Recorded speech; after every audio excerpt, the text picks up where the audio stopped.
Grabe, Lolo. Ang dami nating ani ngayon. Nakakatuwa naman. Abay, siyempre. Tinulungan mo ko eh. Salamat ha. Maski alam kong pahinga mo dapat ngayong Sabado, ay sumama ka pa rin sa akin para mag-ani.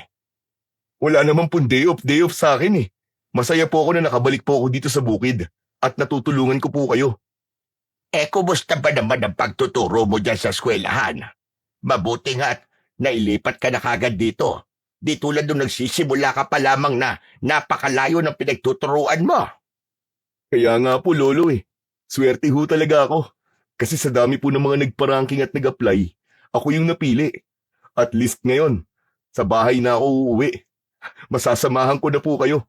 Tapos, kapag wala pong klase, ay matutulungan ko pa po kayo dito sa mga pananim nyo. Ang swerte ko din talaga. At ikaw ang naging apo ko.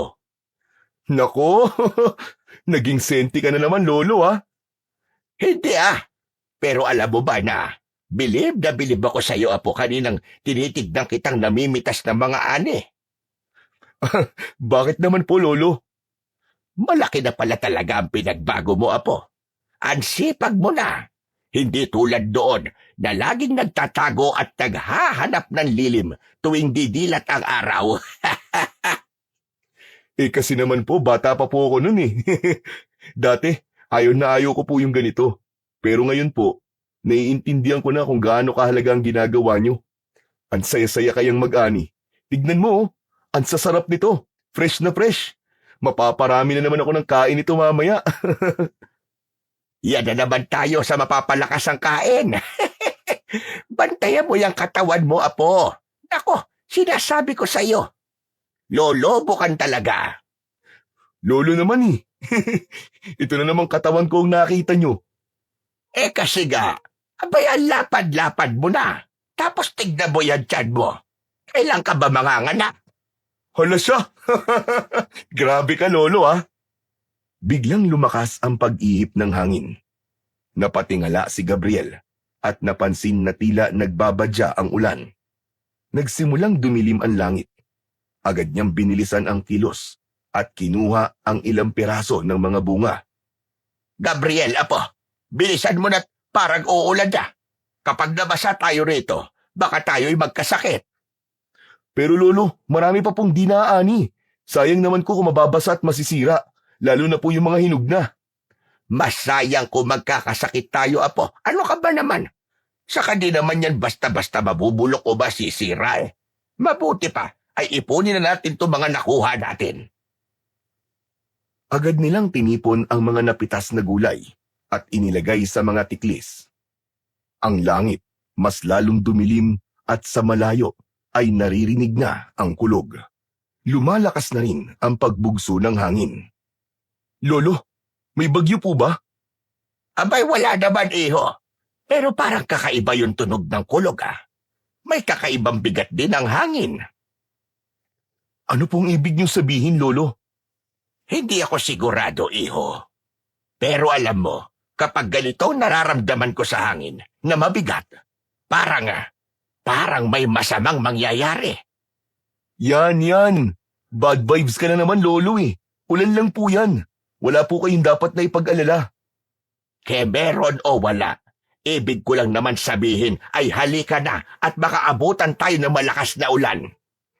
Agad na sinimulan nilang maglolo na buhatin ng isa-isa ang bawat tiklis kung saan nakalagay ang kanilang mga inaning gulay.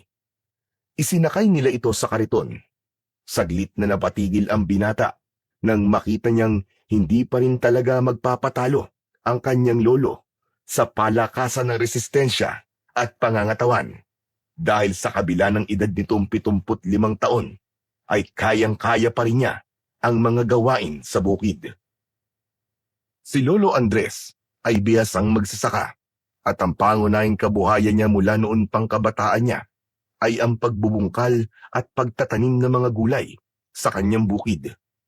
Kung ang mga matatanda sa kanilang baryo ay nagsipagretiro na, siya ay hindi pa rin nakukupasan ng lakas at kasanayan niya sa pagsasaka. Masipag, matyaga, at hindi pa rin siya madaling mapagod. Halos hindi nga nito indahin ang init ng araw. Kumbaga nga, ay malakas pa ito sa kalabaw. Bukod sa pagiging magsasaka, kilala rin siya bilang isang albularyo sa kanilang baryo. Pinaniniwalaan ng mga tao na siya ay may taglay na mutya o ng agimat na siyang nagbibigay sa kanya ng kakaibang sigla at proteksyon laban sa anumang klase ng sakit. Sikat siyang albularyo dahil marami na siyang napapagaling na mga may sakit. Para kay Lolo Andres, hanggat kaya pa ng kanyang katawan, patuloy siyang magsasaka at magpapagaling ng may sakit dahil ito ang buhay na kanyang kinagisnan at minahal. Samantala, habang patuloy silang nagmamadaling mag-ayos ng mga ani, mas lalong lumakas naman ang ihip ng hangin. Naging mabagsik at halos bumayo na parang isang paparating na bagyo. Napilitang huminto ang dalawa sandali upang takpan ang kanilang mga mata mula sa alikabok at dahong nilipad ng malakas na hangin. Nang medyo kumalma, ay agad nilang itinali ang mga tiklis sa kariton. Naku, kailangan na po natin bilisan, Lolo. Mukhang babagsak na po talaga ang ulan. Heto na, sige na. Bilisan na natin at baka mamaya maabutan pa tayo ng pagbaha sa palayan. Biglang gumuhit ang malakas na kidlat sa kalangitan, kasabay ang malakas na dagundong ng kulog. Agad na napahinto ang dalawa, kapwa na tulala sa kanilang nakita. Ang liwanag ng kidlat ay mabilis, pero nakapagbigay ng kakaibang liwanag sa madilim na kapaligiran. Ngunit ang mas nakaagaw ng pansin ay ang punong bigla na lamang nagliyab. Lolo, nakita niyo po ba yun? Tinamaan po ng kidlat yung puno. Oo nga, ano? Pero teka, mukhang may kakaiba sa punong yun, ha? Tingnan mo, nagliliyab siya, pero hindi naman nasusunog. Oo nga, no. Posible po ba yun? Nangyayari po ba talaga yun, Lolo? Abay, anong akala mo? Palabas lang yan nakikita mo. Ang asul na apoy, tanda na may makapangyarihang mutya sa lugar na yan. Ano po? Mutya? Ano pong ibig niyong sabihin, Lolo? May agimat po sa loob ng puno, ganun po ba? Oo, iho. Sa tagal ko nang nag-aalbularyo, bihira ako makakita ng ganito. Ang asul na apoy ay palatandaan ng isang mutyang nilikha ng kalikasan. Isang bagay na hindi basta-basta nakikita ng tao. Hala, ano kayang mutyang nariyan, Lolo? Tignan natin, iho. Sandali lang, sandali lang. Hindi po tayo pwedeng lumapit dyan, Lolo. Baka biglang kumidlat po ulit at tayo naman po ang tamaan. Delikado po yun, Lolo. Ano ka ba? Titignan lang naman natin eh. Saka bakit ka ba natatakot? Hindi naman basta-basta inuulit ng kidlat ang pagtama sa iisang lugar. Ay, hindi po kayo nakakasigurado, Lolo. Tignan niyo po ang punong yun. Yung po ang pinakamataas dito kaya malaki po ang posibilidad na matamaan po ulit yan. Maniwala ka sa akin, Gabriel. Hindi na yan uulit. Ang kulit mo naman eh. Tara na, tignan natin at baka nga totoo ang kutob kong pinagkalooban tayo ng mutya. Lolo naman eh. Ang dami-dami mo na nga mutya eh. Tapos, di mo naman nagagamit lahat ng yun. Sinong may sabi sa iyong hindi ko nagagamit? Saka hindi pa naman natin sigurado kung para sa akin nga yun. Baka sa iyo yun, iho. Lolo, mabuti pa po siguro umuwi na tayo. Baka mamaya po hindi lang kidlat at kulog ang itodo niyan. Mamaya ulan na. Maswerte nga po tayo eh, at di pa bumubuhos ang ulan. Papatak-patak pa lang. Hindi ka ba naniniwalang may mutya sa puno? Lolo naman eh. Sinasabi ko na nga ba eh. Alam mo, may mga mutya talaga na isinisilang mula sa iba't ibang elemento. Meron sa tubig, lupa, hangin at apoy. Ang yang nandyan sa puno na yan, sigurado ko na yan ang mutya ng buntot ng kidlat. Ano ho? Buntot ng kidlat? Huwag nating sayangin, kasi yan ang isa sa pinakamakapangyarihang uri ng mutya na kayang pumatay ng kahit na anong klase ng nilalang mula sa dilim. Mga aswang, maligno, o maging sa mga engkanto na may masamang hangarin. Ay, Lolo Andres. Paano ba to? Sige na nga po. Tara, tignan na natin. Sa mismong gitna ng biyak ng puno, unti-unti nilang nakita ang isang kakaibang bagay. Ito ay bilog, bagyang mas maliit kaysa sa isang itlog ng pugo. Ang ibabaw nito ay makinis at makintab, animoy yari sa purong kristal. Pero sa paligid nito ay makikita ang mga mumunting sanga na nakapalibot, kawangis ng kidlat. May naririnig din silang mahinang tunog ng kuryente na nagmumula sa loob. Si Gabriel at Lolo Andres ay nakatayo sa harap nito, kapwa hindi makapaniwala sa kanilang nasaksihan. Pambihira! Ang gandang mutya nito! Kakaiba talaga siya! Grabe, Lolo Andres! Totoo pala talagang may mga ganitong bagay sa mundo. Hindi ko napag-aralan sa science to ah. Ikaw lang eh. Di ka naniniwala sa mga pinaniniwalaan ko. Paano nakapagdawala ako? Sino ang magmamana ng pagiging albularyo ko? Aba, Gabriel, dapat ay ikaw yon. Mangyari, Lolo. Hindi ko po kasi talaga hilig yan eh. Saka, aaminin ko na po. Hindi po ako naniniwala sa mga sinasabi niyong mga nilalang sa dilim. Ganon din po sa mga agimat. Pero dun sa panggagamot niyo gamit yung mga halaman, dun po. Naniniwala po ako. Apo, Gabriel, matanda na ako. Kailangan may magmana. Ikaw lang naman ang apo ko. Ikaw lang ang pwede kong turuan kung sakali. Pero Lolo Andres, teacher na po ako eh. At ito po ang daan. Gusto kong tahakin. Hindi po ang pagiging isang albularyo. Pasensya na po kayo, Lolo Andres. Kung di kita mapipilit, wala namang problema sa akin yon, apo. O sige, kung di ka naniniwala sa mutya, ako na lamang ang kukuha nito. Sayang naman kung iiwan natin to dito. Teka, Lolo Andres. Hindi po ba delikado kung basta-basta niyo na lang pong dadamputin yan? Gabriel, alam kong natatakot ka. Pero kung totoo nga mutya na kidlat ito, hindi natin pwedeng hayaan lang. Ang agimat na ganito ay hindi basta-basta bumabagsak sa isang lugar kung walang dahilan. Baka may paparating na panganib.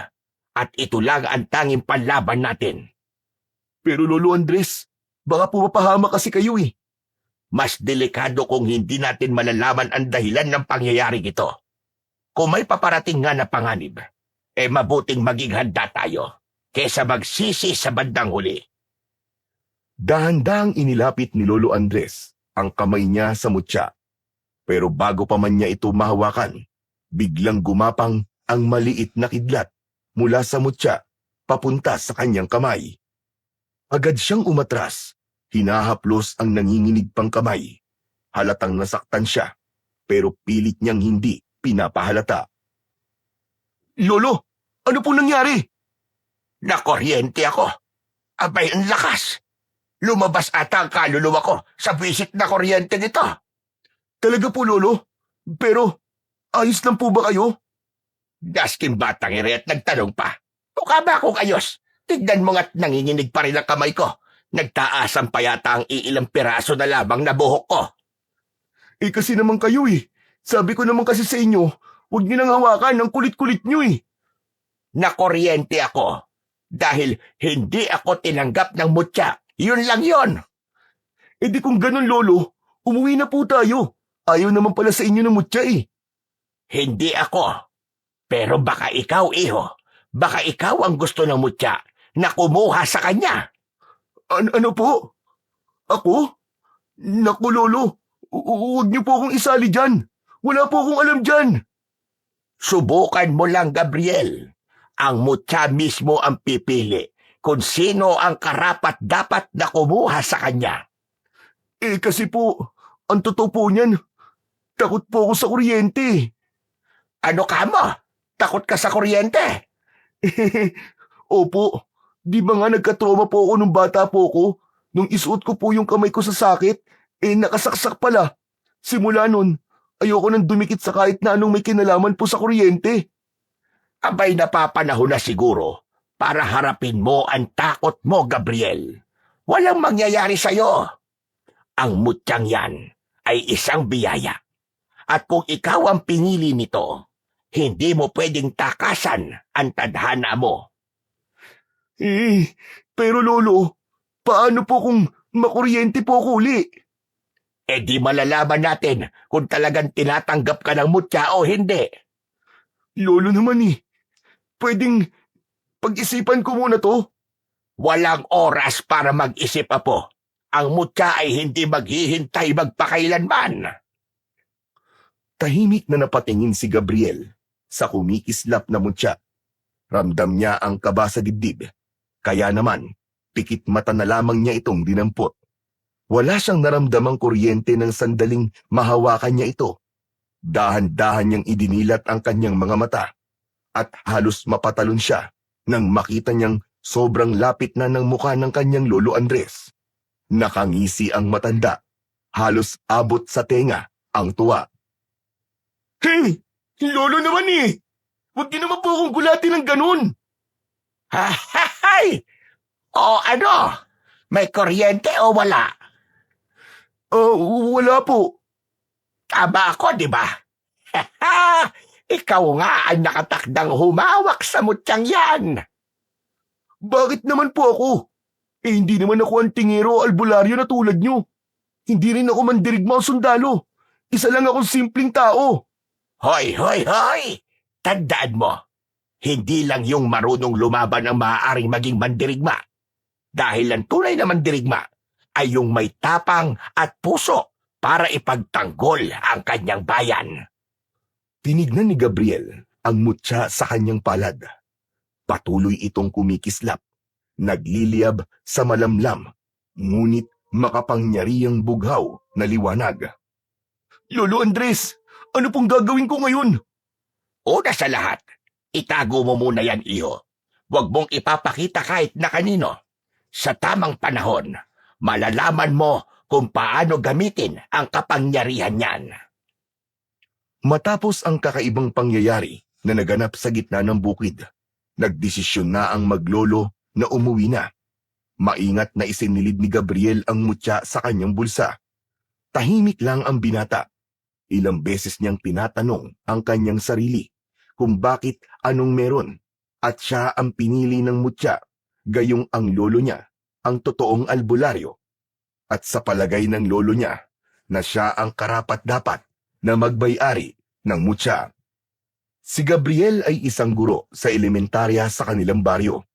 Simula pa lang ay malinaw na sa kanya ang landas na nais niyang tahakin, ang magturo, magbigay ng kaalaman at tumulong sa paghubog ng mga kabataan. Bata pa lang siya, nakita na niya kung paanong ginagamot ng kanyang lolo Andres ang mga may sakit sa kanilang baryo. Maraming humahanga sa kakayahan ng matanda, ngunit may ilan ding hindi naniniwala at tinatawag siyang matandang baliw.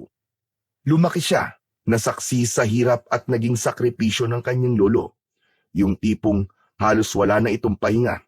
Ginagawa ang kanyang responsibilidad nang walang pinipiling oras, araw man o gabi, at hindi rin ito naniningil. Dahil dito, pinili niyang lumayo sa landas na ito. Mas ginusto niya ang mag-aral at makatapos bilang isang teacher.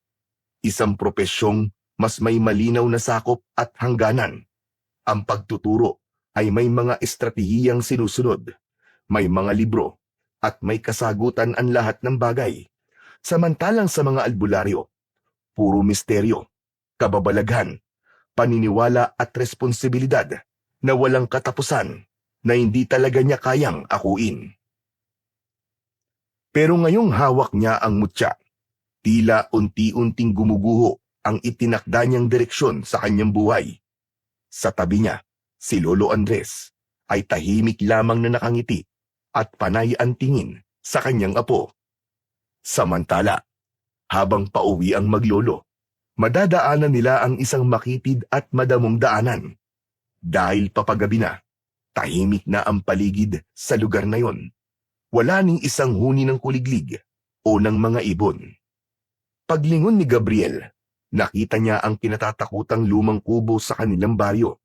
Giba-giba na ang bubong nito. Parang tinangay na ng bagyo ang kalahati.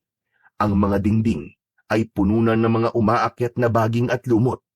May mga tuyong dahon, buto ng hayop, at mga basag na bote sa paligid. Napahinto ang kalabaw na humihila sa kanilang kariton. Lolo Andres, tignan niyo po oh. Yan ang bahay ni Tandang Silva. Napalunok si Gabriel. Alam niya ang pangalang yon. Si Tandang Silva, ang kilalang mabangis na mangkukulam. Marami ng kwento ang kumakalat tungkol sa kanya. May mga nawawalang bata na huling nakita malapit sa kanyang kubo. May mga magsasakaring nagsasabing madalas silang makarinig ng mga nakakakilabot na ritual at minsan pa nga ay nakakakita pa sila ng tila isang anino na nakalutang sa lupa, parang bantay sa nasabing bahay. Isang matandang lalaki raw ang madalas makita roon. Payat, kuba, at may mahahabang daliri na tila laging may hinahagilap sa dilim. Kapag dumaan ka sa kanyang kubo pagsapit ng dapit hapon, mararamdaman mong may matang nakatitig sa'yo mula sa bitak-bitak na dingding nito. May mga nagsasabi rin na ang sino man daw na magtagal sa paligid ng bahay ay makakarinig ng bulong, mga salitang hindi nila maintindihan pero sapat na upang tumayo ang kanilang balahibo. May ilang sumubok na sumilip sa loob ng kubo pero wala ni isa sa kanila ang nakapagbigay ng malinaw na paglalarawan kung ano ang nakita nila sa loob nun. Isa sa kanila ang natagpo ang nanginginig sa takot kinabukasan. Hindi nagsalita kahit kailan. Ang ilan na may basta na lamang naglaho. Siniko na siya ni Lolo Andres. Bilisan na natin! Huwag kang lilingon! Sa halip na sumunod, muling napatingin si Gabriel sa kubo. Hindi niya alam kung imahinasyon lang niya, pero may mga matang nakasilip sa butas ng dingding. Mabilis siyang napalingon sa kanyang lolo. Lolo Andres, may nakatingin po sa atin. Alam ko yon, iho. Huwag mo nang pansinin. Muling naglakad ang kalabaw at kasabay nito, naramdaman ni Gabriel ang malamig na simoy ng hangin na tila bumalot sa kanyang katawan. Ngunit habang unti-unti silang lumalayo, biglang bumukas ang bintana ng kubo nang walang anumang dahilan. Sa sandaling yun, isang nakapangingilabot na boses ang narinig nila mula sa loob. Malalim, basag, at tila nagmumula sa kailaliman ng lupa. Loy Kalag, huwag ka magpapakita ng takot. Elo, sino po ba kasi yun? Di ba, matagal naman nang walang matanda dyan? Totoo ba yung mga sabi-sabi tungkol po sa bahay na yan? Tumahimik ka. Huwag kang maingay. Andres! Napahinto si Gabriel. Para siyang nabuhusan ng malamig na tubig dahil sa narinig. Malinaw yun. Parang may tumatawag sa pangalan ng kanyang lolo. Mabilis siyang napalingon sa kubo. Ngunit wala naman siyang makitang tao. Wala maski anong galaw sa loob. Wala ring anino o bakas ng kung sino mang naroon. Nagpatuloy sila sa paglalakad. Pilit niyang kinalma ang kanyang sarili. Pero sa huli niyang paglingon doon, nakita niya ang isang matanda. Nakatayo ito sa may bakuran. May hawak na tungkod. Gulo-gulo ang kanyang mahabang buhok na kulay puti. Ang kanyang balat ay kulubot at maitim. Parang tuyong kahoy na unti-unting nalilipasan ng panahon. Ngunit ang mas nakakakilabot sa lahat ay ang kanyang mga mata. Hindi matukoy ng binata kung dilat ba ito o nakapikit. Pero alam niyang nakatingin yon ng direkta sa kanya. Maya-maya pa ay nakita niyang bumuka ang bibig nito at umusan lang isang dasal. Bigla niyang naramdaman ang paghila sa kanyang braso. Tumingin ka sa daan, iho. Huwag ka nang lumingon dyan sa likod. Lolo, siya po ba si Tandang Silva? Hindi agad sumagot ang matanda. Ilang saglit nang tuluyang makalayo sila matapos ang ilang metro. Doon lamang siya nagsalita. Hindi ko alam na nakabalik na pala siya. Masama ito, iho. Pero lolo, siya po ba talaga yon? Si Tandang Silva? Oo, siya nga.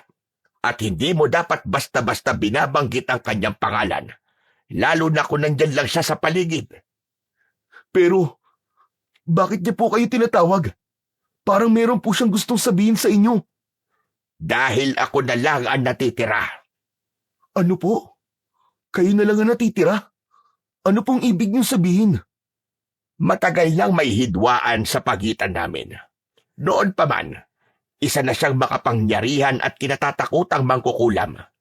May grupo ng mga albularyo noon na nagbabantay upang hindi siya makagawa ng gulo o makapaminsala.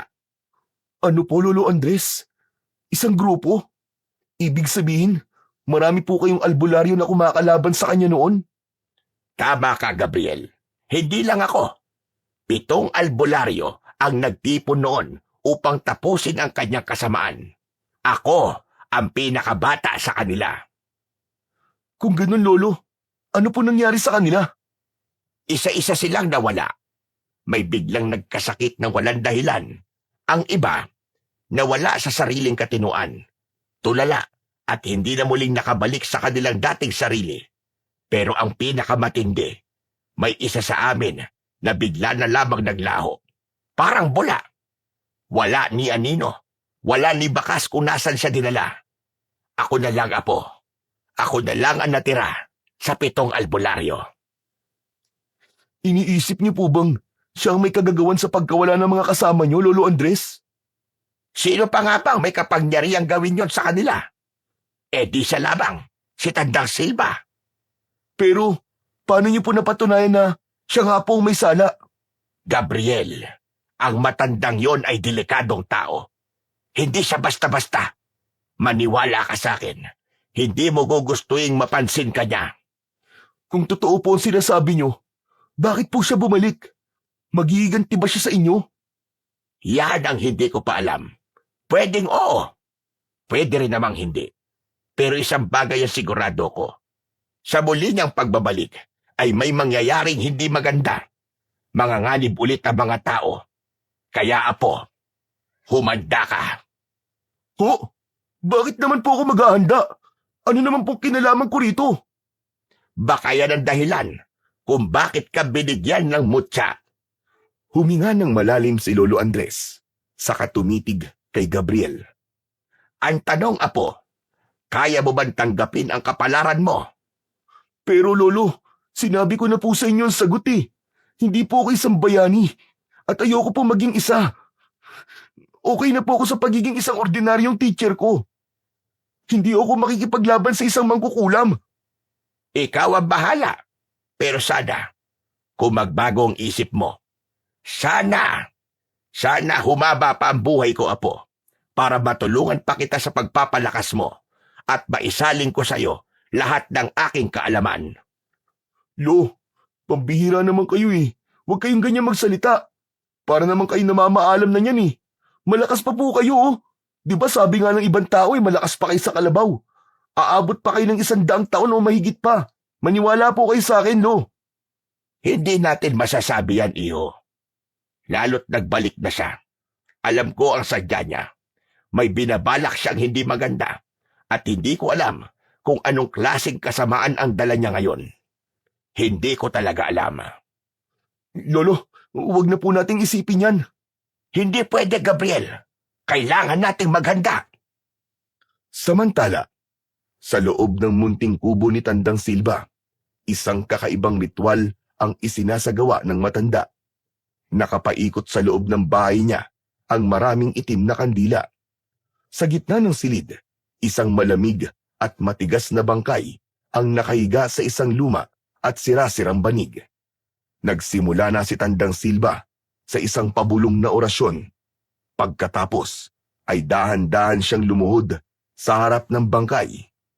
Ang kanyang mga mata ng oras na yon ay pulang-pula, galit at tila nag-aapoy sa dilim.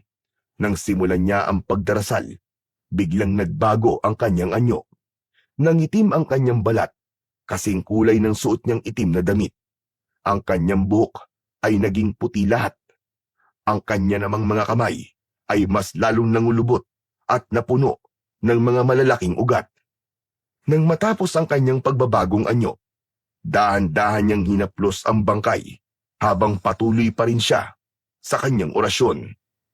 Matagal na panahon na rin, Andres. At ngayon, dumating na ang araw na ikaw naman ang tatapusin ko.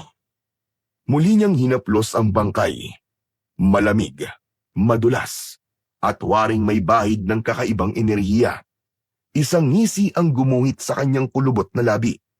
Isang ngiting puno ng kasiyahan at pagkasabik. Dahan-dahan siyang yumuko. Inilapit ang kanyang muka sa walang buhay na katawan. Nakiramdam siya. Tahimik na nakinig. Naghihintay. Ilang saglit pa. Tila may marang paggalaw sa dibdib ng bangkay. Bahagyang umangat ang dibdib nito. Napakagatlabi si Tandang Silba. Pinigil ang isang hagikdik. Mabuti! Napakabuti! Tumawa ng malakas. Natuwa siya sa kanyang tagumpay. Muli, isa na namang patay ang babangon. Isa na namang kaluluwa ang kanyang hawak. Bumangon ka! Bumangon ka o halimaw ng kadiliman! Bumangon ka mula sa iyong mahimbing na tulog at muling kumain ng laman ng mga mahihina! Biglang lumakas ang hangin sa loob ng kubo. Napahigpit ang hawak ni Tandang Silba sa bagay na kanyang nakapitan para hindi siya matangay ng malakas na hangin. Ilang saglit lang, ang bangkay ay biglang gumalaw. Unay gumalaw ang kanyang daliri. Kasunod, ang marahang pag-angat ng dibdib. Nagsimula itong kumilos at unti-unting nagkaroon ng buhay. Parang isang bagong nilalang na hinugot mula sa impyerno. Sa tuwa ng matanda, muli niyang itinaas ang kanyang mga kamay at mas matinding orasyon ang kanyang binigkas. Sige! Bumangon ka! Isa kang dungganon! Isang nilikha mula sa sumpa! Ang nilalang na kanyang nilikha mula sa itim na mahika ay isang aswang na dungganon, isang klase ng halimaw na di tinatablan ng dasal. Hindi nasasaktan sa anting-anting o sa kahit na ano pang mga agimat. Ang sino mang magtatangkang lumaban dito gamit ang karaniwang pangontra sa mga aswang ay tiyak na mabibigo. Si Tandang Silba, siya lang ang may kakayahang palakasin ito at siya rin ang makakapigil dito. Ngunit wala siyang balak na gawin yon. Hinila niya ang isang maliit na bote mula sa kanyang lamesa. Ito ay puno ng dugo. Dugo ng isang batang inosente na ginamit bilang sakripisyo. Ipinainom niya ito sa aswang at hinayaang sipsipin ito ang pulang likido. Sa wakas, nagawa ng aswang na bumangon, na puno ng matatalim na kuko ang kanyang mga kamay at paa, at ang katawan ay nabalot ng itim na kaliskis. Nakabuka ang kanyang bibig at lumabas ang dila na mahaba at matalim. Ang katawan nito'y mahaba at matipuno. May malapaniki itong pakpak. Napahiyaw ang halimaw at lumikha ng isang nakapangingilabot na tunog. At pagkatapos ay lumipad palayo ang bagong likhang dungganon. Namatay ang mga kandila sa loob ng kubo. Nabalot ng dilim. Ngumiti ang matanda. Sa wakas, magagawa ko ng lahat ng gusto ko sa baryong ito. Humanda kayong lahat. Lalo ka na, Andres. Lalo ka na. At sa pagkakataong ito, ako ang mananalo. Sa labas ng kanyang kubo, muling namuo ang maitim na ulap. Tinakpan nito ang buwan. Parang muling nagbabadya ang napakalakas na ulan. Samantala, sa loob naman ng bahay ng maglolo, hindi mapakali ang matanda. Paulit-ulit siyang tumatanaw sa bintana. Naramdaman niya ang kakaibang haplos ng hangin. Mainit yon at mabigat. Lolo, bakit parang kinakabahan po yata kayo? Gabriel, nararamdaman ko. May masamang nilalang na bumangon ngayong gabi. Ano po? Ano pong bumangon? Hindi ko alam. Hindi ko alam kung ano. Pero ibinubulong sa akin ng kalikasan na may halimaw sa paligid. Halika, madali ka. Isara natin ang mga bintana at pinto. Masama ang kutob ko. Teka po, Lolo Andres. Sa palagay niyo po, may kinalaman po ba dito si Tandang Silva? Hindi ko alam. Pero isang bagay ang sigurado ko. Kailangan kong maghanda. Napabuntong hininga si Lolo Andres. Waring dinadala ng kanyang isip ang bigat ng nakaraan. Hindi basta-bastang halimaw ang nararamdaman ko, Gabriel. Kung ito na nga ang araw na matagal ko nang kinatatakutan. Gabriel, tandaan mo ito. Huwag mong hahayaang matulad ka sa akin. Hindi mo pa naiintindihan. Pero kapag dumating ang oras, huwag kang mag-atubiling lumaban. Tumigil siya sandali. Tila gustong idagdag ang isang bagay, pero piniling manahimik na lang. Ngunit sa likod ng kanyang titig, naroon ang isang babala. Isang katotohanang hindi pa handang marinig ng kanyang apo. Teka lang po, Lolo Andres. Ano po bang ibig niyo sabihin? Anong oras po? Matanda na ako, Gabriel. Hindi ko na kayang lumaban. Alam kong kaya nandito yung matandang yon ay para makaganti siya. Pakiramdam ko, iho. Ngayon na ako aabutan. Lolo Andres naman huwag niyo po sabihin yan. Kung may panganib nga po na paparating, lalaban po tayo. Hindi ko po kayo pababayaan. Alam mo kasi, Gabriel, may mga laban talaga na di kayang ipanalo kahit na ano pang gawin mo. Minsan, ang tadhana na mismo ang magtatakda. Humakbang palapit si Lolo Andres at marahang inilagay ang isang kamay sa balikat ng binata.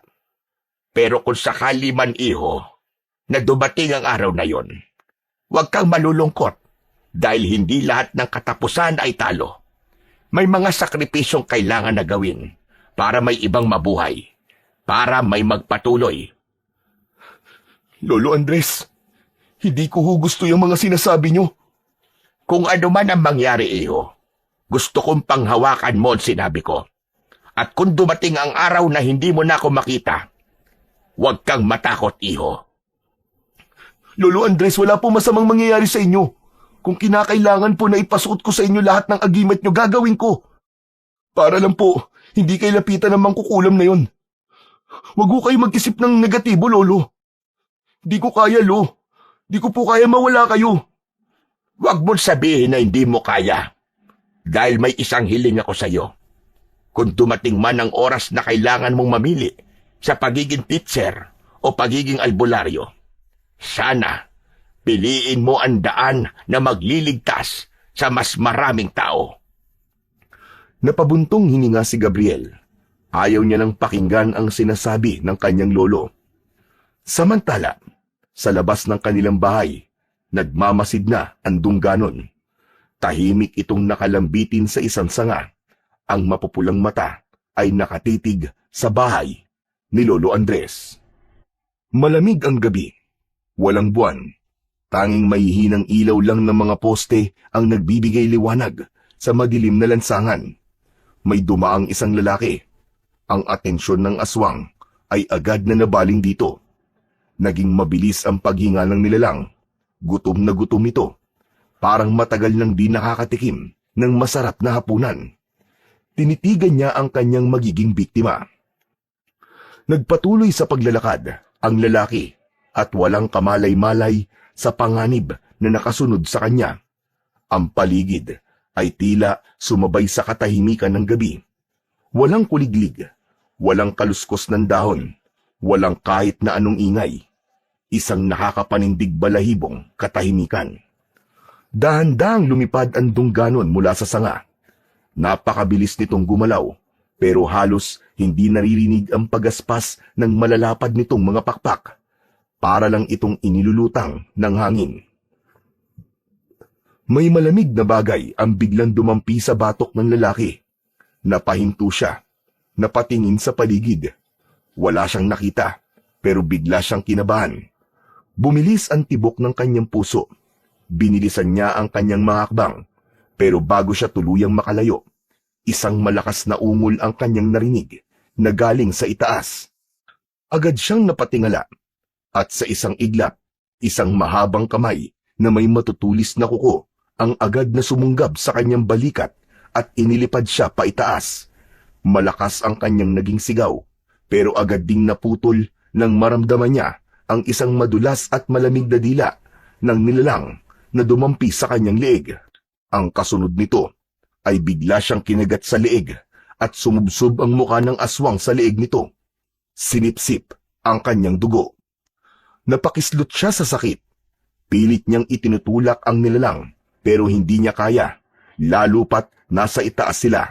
Alam niyang kamatayan din ang kahahantungan niya sa oras na mabitiwan siya ng aswang.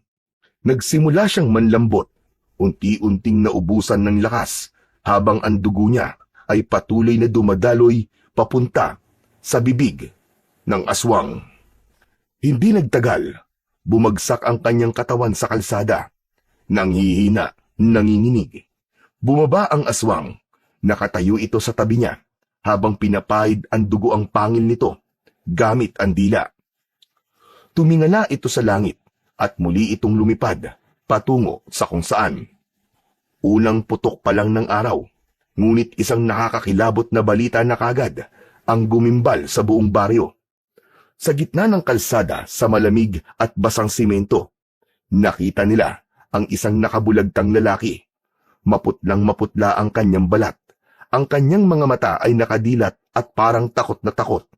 Ngunit ang nagbigay ng kilabot sa mga tao ay ang nakita nilang dalawang malalalim na sugat sa leeg ng lalaki. Parang ginilitan ng matatalim na pangil.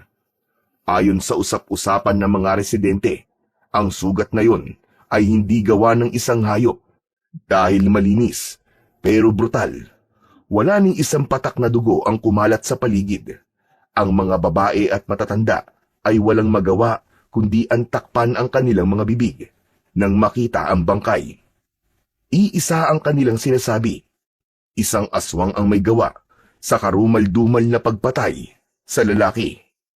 Sa gitna ng kaguluhan, si Gabriel ay papunta noon sa paaralan nang napansin niya ang nagkukumpulang mga tao.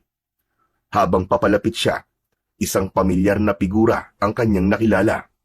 Si Boy, isang 10 taong gulang na estudyante niya.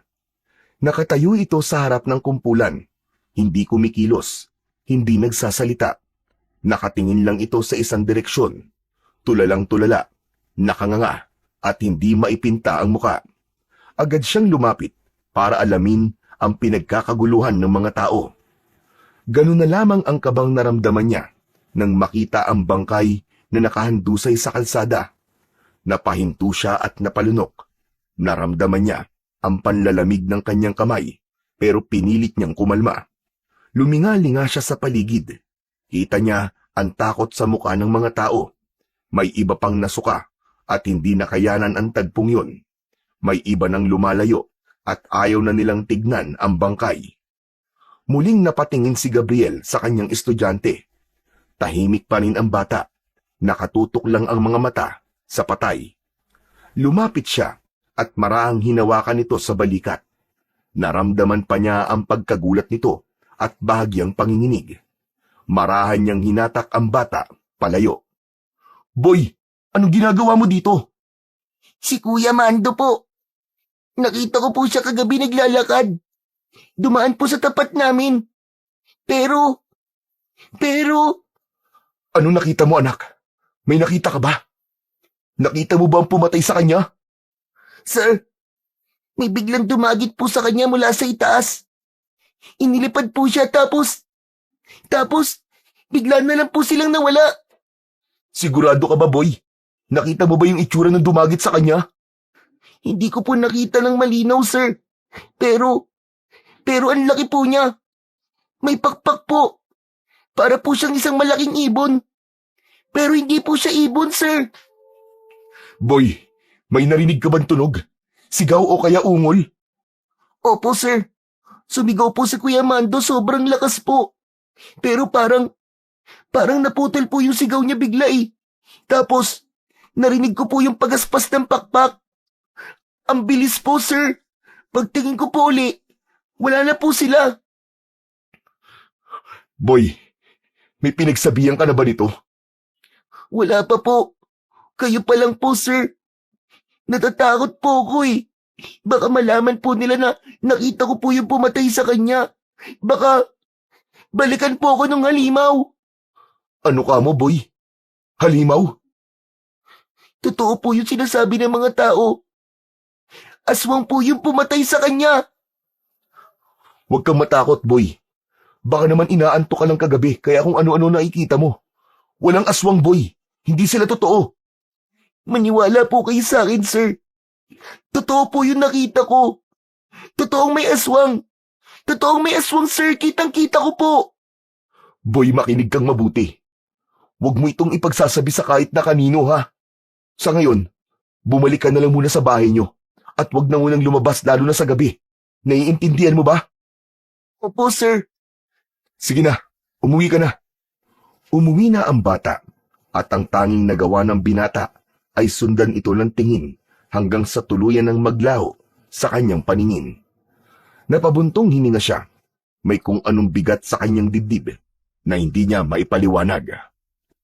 Maya-maya pa, sa gitna ng katahimikan, isang pamilyar na tinig ang narinig niya mula sa kanyang likuran. Malamig, bahagyang paos, ngunit hindi maikakailang kilala niya ito. Napako siya sa kinatatayuan. Dahan-dahan siyang lumingon at sa kanyang pagharap, nakita niya ang kanyang lolo Andres. Gabriel! Abay, ano nangyari dito? Dahan-dahan itong lumapit. Kita sa mukha nito ang labis na pag-aalala, maski di pa naman niya nakikita kung ano talaga ang nangyari at kung ano ang pinagkakaguluhan ng kanyang mga kababaryo. Lolo Andres, meron hong patay. Natagpo ang walang dugo, tapos may malalalim po na sugat sa kanyang leeg. Aba, tignan ko nga. Luwag na po. Baka kung ano pa po masabi nyo. Ano ka ba?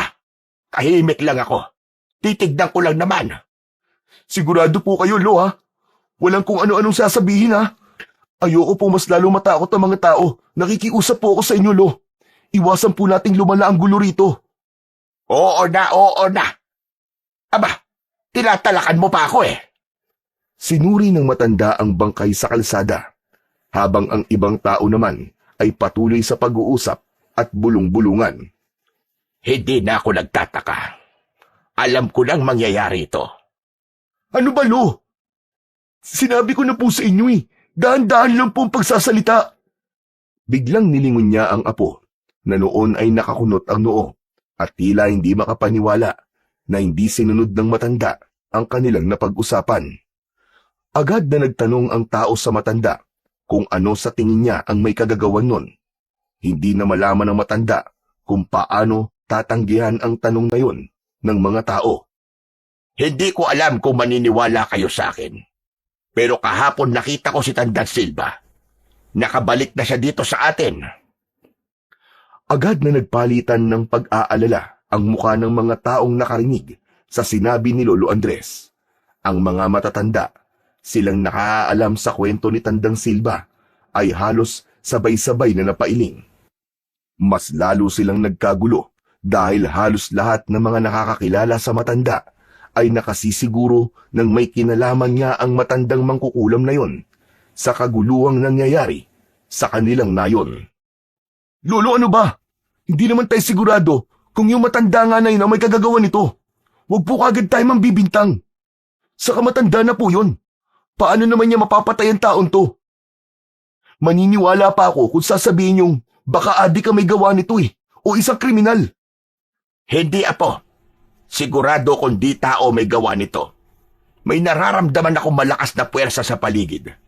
At ngayong may namatay na, sigurado ko na ito na ang simula. Mga kasama, pasensya na po kayo sa lolo ko ha. Huwag na po natin pansinin ang mga sinasabi niya. Baka nag-uulyanin na po eh. Abat siraulo to batang ito. Ginawa mo pa akong ulyanin, damuho ka. Agad na hinila ni Gabriel ang kanyang lolo palayo sa nagkukumpulang mga tao. Ramdam niya ang tensyon sa paligid, ang takot sa bawat bulong ng mga tao. Hindi na siya nagdalawang isip.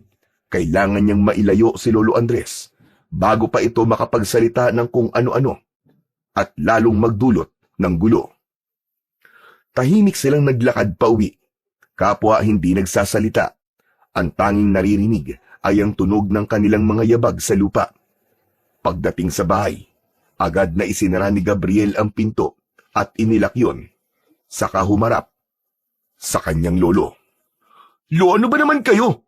Di ba nag-usap na tayo? Pinakiusapan ko na kayo na wag na kayo magsasalita ng kung ano-ano sa harap ng mga tao. Ano namang masama sa sinabi ko? Totoo naman yon. Totoo man po o hindi, hindi pwedeng ganun-ganun na lang tayo magbitaw ng salita. Kita nyo kanina. Lalo nyo lang pinakaba yung mga tao eh. Hindi pa nga tayo sigurado kung ano nangyari kay Mando. Tapos dadagdagan nyo pa ng kwento tungkol kay Tandang Silva. Pambihira naman kayo, Lo. Gabriel. Wala ka talagang alam sa mga nangyayari sa baryong ito. Hindi mo naabutan ang nangyari noon. Lo, hindi porket hindi ko naabutan, hindi ko na dapat alamin. Ang punto ko lang naman, huwag kayong magsalita sa harap ng tao na parang siguradong-sigurado kayo sa sinasabi nyo. Alam nyo ba pwede kayong gawing katawa-tawa? Baka nga sabihin pa nilang nababaliw na kayo eh. Ano kung pagtawanan nila ako? Mas mabuti na yung mag-ingat sila kaysa sa maging kampante tapos isa-isa na lang silang mawawala. Alam kong marami na kayo napagdaanan, Lo. Alam kong may alam kayo sa mga ganitong bagay. Pero hindi tayo pwedeng basta-basta na lang magturo ng kung sino. Paano kung wala naman talagang kinalaman si Tandang Silva? Paano kung nagkataon lang na bumalik siya tapos may namatay? Hindi, Gabriel. Sigurado ako. Siya ang may kagagawan nito. Hindi adik, hindi kriminal. Isinusumpa ko. Totoo lahat ng sinasabi ko. Halimaw ang matandang yon. Pero sa palagay ko po, Lolo Andres, mali po kayo. Ha? Paano mo nasabi?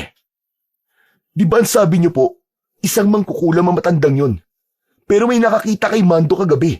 Isang malaking ibon daw po ang dumagit sa kanya. Palagay nung nakakita, aswang yun na may malaking mga pakpak. Ano ka mo? Isang aswang? Nakapagtataka. Paano nangyari yon? Aswang na si Silva ngayon. Aba, nag-level up ng damuho. Lolo naman eh, seryoso ko. Seryoso din naman ako ah. Sa kapangyarihan niya, posibleng mangyari yon. Baka isinuko na niya ng tuluyan ang buong pagkatao niya at kaluluwa niya sa demonyo. Kung totoo man po ang sinasabi niyo, ano pong gagawin natin ngayon, Lolo Andres? Kailangan nating malaman kung bakit siya bumalik. Kailangan nating alamin kung sino ang sunod niyang bibiktimahin. Pero Lolo Andres, paano naman po natin gagawin yun? Paano po natin malalaman? Ikaw, Gabriel. Ikaw ang maghahanap ng sagot. Ano po? Hala, bakit po ako? Dahil ikaw lang ang pwedeng magpatuloy sa sinimulan ko. Ikaw ang may kakayanang labanan sila. Nasa iyo ang isang makapangyarihang mutya. Anak ng teteng naman oh. Mapilit talaga kayo no. Ilang beses ko bang sasabihin na hindi ako katulad nyo? Alam ko. Pero alam ko rin na mapipilit kang yakapin ang nakatadhana sa iyo. Hindi mo yan maiiwasan at hindi mo matatanggihan. Hindi Lolo, ayoko. Hindi ko yung kaya. Hindi mo kaya sa ngayon. Pero oras na dumating ang panahon na tanggapin mo ng buong buo ang kapalaran mo, malalaman mo rin lahat. Pero kinakabahan ako. Saan naman po? Baka ito na nga ang simula ng pagkakalat nila ng lagim dito sa baryo. Hindi ko hahayaang mangyari yon. Hanggat buhay ako, hanggat kaya ko, ipagtatanggol ko ang baryong ito. Lo, matanda na ho kayo eh. Di niyo na po kakayanin na makipaglaban pa sa mga aswang kung talagang aswang nga ang pumatay kay Mando. Kailangan nating magmatsyag dahil baka isa na sa mga nakakasalamuhan natin ang aswang. Ha? Ano po? Ano pong ibig niyong sabihin? Ang mga aswang, iho, kaya nilang magbalat kayo. Kaya nilang magpanggap na isang ordinaryong tao at makihalubilo. Kailangan natin silang makilala agad para hindi na sila makapambiktima pa dito. Lolo Andres, ano po bang plano niyo? Kailangan nating malaman kung may nakakita sa nangyari bukod dun sa sinasabi mong nakakita. Dapat tayo magtanong sa mga tao, maghanap ng palatandaan, at higit sa lahat, dapat natin palakasin ang depensa natin laban sa kanila.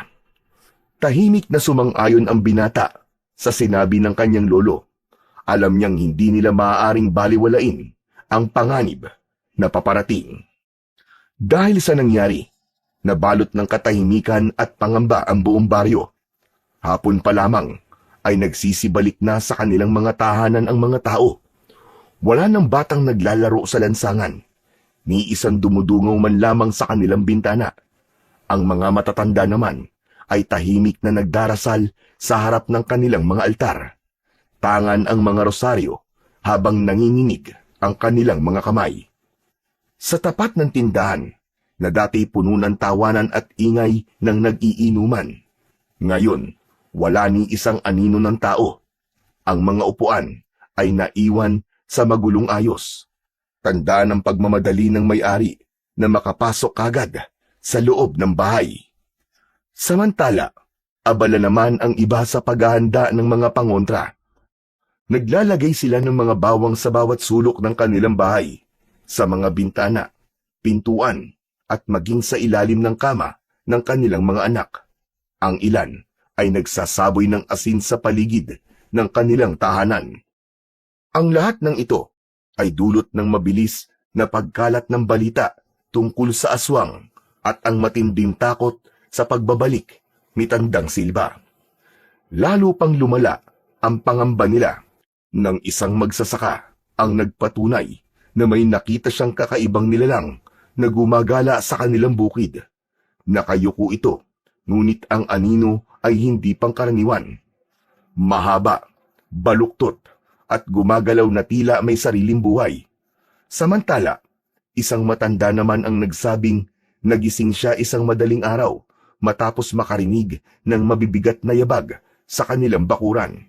Nang sumilip siya sa maliit na siwang ng dingding, isang pares ng mapupulang mga mata ang sumalubong sa kanya. Dagdag pa rito ang sunod-sunod na pagkawala ng mga alagang hayop. Sa tuwing natatagpuan ng mga ito, wala na silang buhay, said ang dugo, wakwak ang tiyan. Sa kabila ng lahat ng ito, may ilan na ring nagsabi na nakita nila si Tandang Silba, at sa kanilang paniniwala, siya ang aswang na bumabalot ngayon sa baryo ng takot. Sa kabila ng lumalalang takot na bumabalot sa buong baryo, may isang tila hindi apektado, si Lolo Andres. Galing siya sa bukid ng gabing yon, may pasan-pasan na mga nakataling mga tuyong sanga at ilang bugkos ng mga halamang gamot. Malamig ang simoy ng hangin at walang ibang naririnig kundi ang kanyang mga kaluskos. Habang naglalakad siya pauwi, bigla siyang natigilan nang maramdaman na parang may sumusunod sa kanya. Sa gilid ng kanyang mga mata, nakita niyang may anino sa likuran niya, ngunit kapag sinusubukan niyang lumingon, wala naman siyang nakikita. Ngunit sa pagkakataong yun, alam na niyang hindi siya nag-iisa, pero hindi man lang siya natakot o natinag. Sa halip, bahagya siyang ngumisi at iniling-iling ang ulo. Kung ako ang tinatarget mo, nagkamali ka ng planong biktimahin. Hayop ka! Subukan mo para matapos na yung kasamaan mo. Akala mo natatakot ako sa'yo? Nagpatuloy siya sa paglalakad hanggang sa muli siyang tumigil nang maamoy ang masangsang na hangin. Napatakip siya ng ilong dahil napakabaho ng kanyang nalalanghap. Amoy bulok na laman. Hindi siya nagpakita ng takot. Bagkus ay tumikim siya at dahang-dahang ibinaba ang pasan niyang mga kahoy sa lupa. Lumabas ka na! Kung gusto mo lumapit, lumapit ka na! Huwag mo na akong tinatakot-takot, leche ka! Sa dulo ng kalsada, isang aso ang biglang umalulong ng malakas. Para bang may nakikita itong hindi nakikita ng karaniwang tao. Agad na sumagot ang isa pang aso sa malayo. Unti-unting dumami ang mga umaalulong at tila nagbababala sa buong baryo na may masamang mangyayari. Napabuntong hininga si Lolo Andres. Hindi ka ba natatakot? May narinig si Lolo Andres na nagsalita mula sa kanyang likuran. Napangiti ang matanda. Hindi siya lumingon, pero mahinahon siyang sumagot. Hindi ako takot sa isang katulad mo. Matagal na kitang kilala. At matagal na rin akong handa sa laban na to. Agad na binunot ng matanda ang itak na nasa kanyang bewang at hinarap ang taong nagsalita. Yun ay walang iba, kundi si Tandang Silva. Matagal ko nang hinihintay ang pagkakataong ito, Andres. Kung may kailangan ka sa akin, abay sabihin mo na. Dahil wala akong oras sa mga ganitong klase ng drama. Huwag kang magmadali. Ang tagal nating hindi nagkita. Bakit hindi mo na tayo magkamustahan? Akala ko ay hindi ka nababalik. At bakit naman hindi? Hindi pa tapos ang misyon ko. Ikaw na lang, Andres. Ikaw na lang. Ikaw na lang ang natitirang antingero. At panahon na para kunin ko ang nararapat na sa akin. Ano pinagsasasabi mo, matanda ka? Ang baryong ito, matagal na dapat nasa ilalim ng kapangyarihan ko. Hindi pa ba sapat ang lahat ng buhay na kinuha mo? At marami pa ang susunod, Andres. Hindi mo na ako mapipigilan. Hindi na tulad ng dati. Matanda ka na. Mahina. Wala ka ng kalaban-laban sa akin. Tahimik sa loob ng ilang segundo. Tapos biglang tumawa ng malakas si Lolo Andres. Malalim, puno ng pangungutya. Sandali lang. Anong nakakatawa? Ay! Ang kapal na mukha mong sabihing mahina ako. Ikaw, hanggang ngayon, nandito ka pa rin. Nagpipilit, desperado. Matanda ka na rin, Silva. Pero hindi ka pa rin natututo. Nagpatuloy sa pagtawa si Mang Andres habang pinapagmasdan si Tandang Silva. Kitang-kita ang inis sa mukha ng kanyang kaaway. Mas lalong naningkit ang mapupula nitong mga mata. Hindi ka pa rin nagbabago, Andres. Puro ka pa rin patawa, kahit nasa bingit ka na ng kamatayan. At sino naman ang may sabi na nasa bingit ako ng kamatayan? Ikaw? Pasensya na, Silva. Pero hindi ako takot sa'yo. Lalo na't halatang halata kong namimiss mo ko. Hindi kita namimiss. Ang gusto ko lang ay matapos na lahat ng ito. Matagal na kitang dapat na pinatay. Aba, bakit hanggang ngayon ay buhay pa ako? Ang tagal mo naman. Tama na ang satsat. Wala ka ng ligtas, Andres. Sisiguraduhin ko ngayong gabi ay mamamatay ka. Sandali lang. Bago mo ako patayin, baka gusto mo ng gamot na pampakalma. Mukha kang stress na stress at tuyot na matanda. Baka naman sumakit yung dibdib mo sa sobrang gigil. Walang silbi mga pinagsasasabi mo.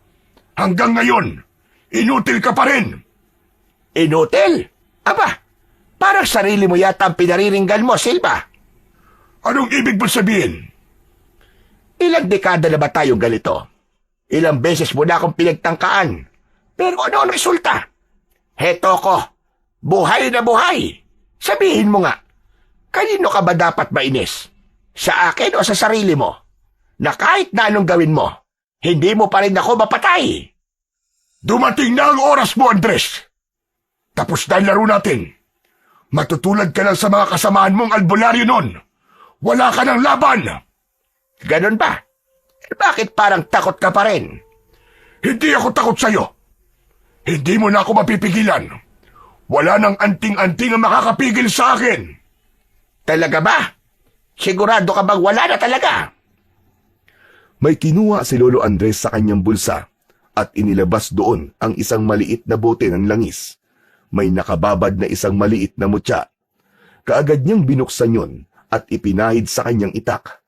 Umuusok ito habang inilalagay sa talim ng kanyang sandata. Anong ginagawa mo? Sinabi mo kasing wala na makakapigil sa'yo, hindi ba? Di subukan natin kung totoo nga yan. Alam mo bang matagal ko nang hinihintay to? Matagal ko na gustong gumulong sa saig sa kakatawa kapag nakita kitang nahihirapan sa mga kalokohan mo. Ngayon, sigurado ka ng kaya mo ko. Di subukan mo. Hindi nag-aksaya ng oras si Lolo Andres. Sa isang iglap, sumugod siya kay Tandang Silva. Tangan lahat ng natitira niyang lakas. Ngunit bago pa man siya makalapit, isang nakakakilabot na nilalang ang biglang bumagsak mula sa itaas. Malaki, maitim, at may malalapad na pakpak na parang isang dambuhalang paniki. Napaatras si Lolo Andres. Ramdam ang matinding puwersa sa bagong dating na kalaban. Nawalan siya ng balanse at sa isang iglap, napaupo siya sa lupa. Naramdaman niya ang kirot sa kanyang likod, pero hindi niya to ininda. Mas matindi ang pangamba na bumalot sa kanya habang pinagmamasdan ang halimaw na nakatayo sa kanyang harapan.